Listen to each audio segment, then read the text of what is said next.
I'm Steve Serbalik, and I represent Phoenix Police Sergeant Doug McBride. If you watched my videos before, you know that I'm committed to the rule of law.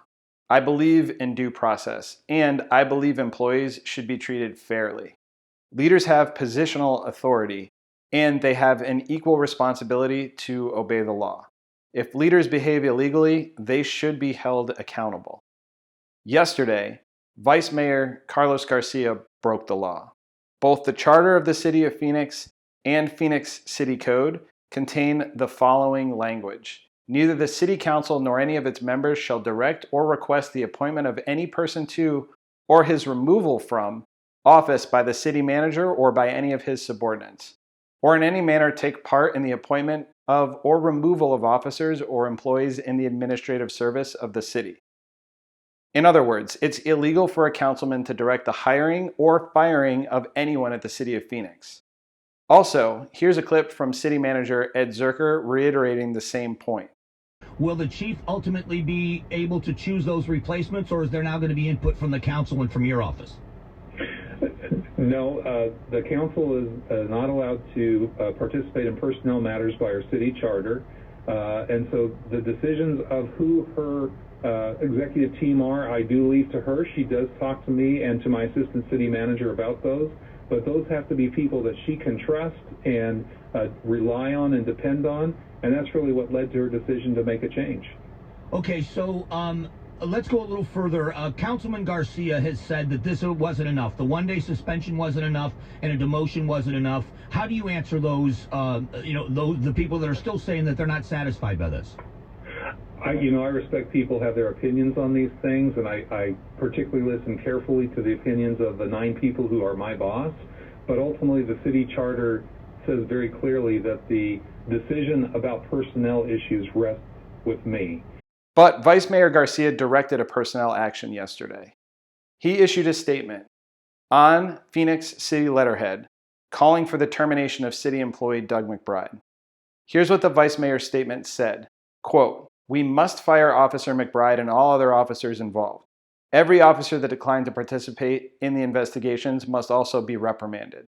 What the city manager and chief of police have done today is not enough." End quote. The charter actually makes it clear what the penalty is for violating this tenet.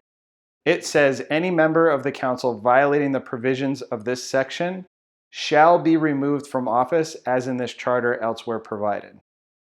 And although the charter doesn't require it, it's important to note that Doug McBride and others named in the incomplete Ballard Spar investigation have not been sustained for any misconduct. For more information on that issue, check out my video on that topic linked above.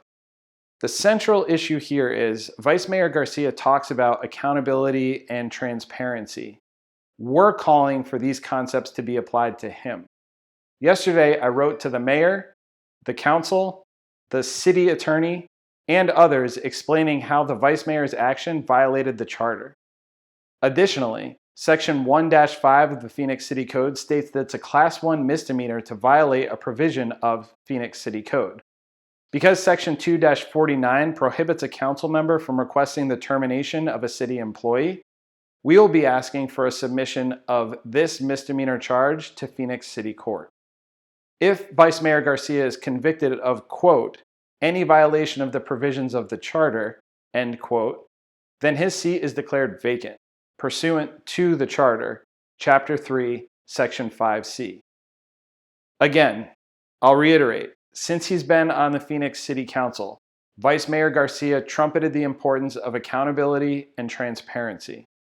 Because his decision to violate the charter and city code are transparently apparent, they were made in a public statement on Phoenix letterhead and posted on the official City of Phoenix website for his district. He broke the law. The penalty for breaking the law in this manner is also transparent. It's a removal from office.